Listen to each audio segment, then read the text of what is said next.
আলাল হাবিব সাল্লাল্লাহু তাআলা আলা মুহাম্মদ সাল্লাল্লাহু তাআলা আলাইহি ওয়াসাল্লাম।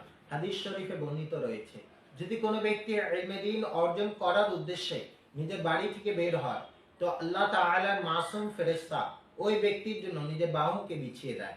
তো আলহামদুলিল্লাহ, হতে যাচ্ছে দাওয়াতে ইসলামের উদ্যোগে 3 দিনের সুন্নাতে ভরা ইজতিমা, যার মধ্যে হবে তেলাওয়াতে কোরআন, নাতে রাসূল, সুন্নাতে ভরা বয়ান এবং এর সাথে সাথে বিভিন্ন সময় সুন্নাতের হালকা প্রশিক্ষণ দেওয়া হবে, যার মধ্যে আপনাকে শেখানো হবে ওযুর সুন্নাত, ওযুর ফরজ, গোসলের ফরজ এবং নামাজের প্র্যাকটিক্যাল, ওযুর প্র্যাকটিক্যাল।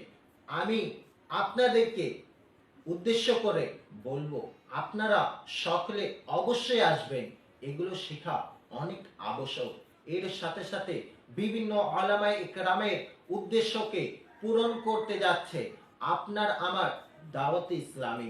অধিকাংশ আহলে সুন্নাত ওয়াল জামাতের উলামায়ে ইকরামের মনের আশা ছিল যে ঢাকার মতো জমিনে 3 দিনের আজিম ও শান সুন্নাতে ভরা ইজতিমা সংগঠিত করা, কিন্তু এই আশাকে পরিপূর্ণ করে দেখিয়েছে আপনার আমার দাওয়াতে ইসলামী।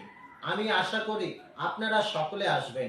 আসে সেই ইজতিমার মাঠে একসাথে নবীকে সালাত ও সালাম পেশ করবে আপনার আমার দাওয়াতে ইসলামী, যার সাথে সঙ্গ দিতে হবে আপনাকে আমাকে সকলকে।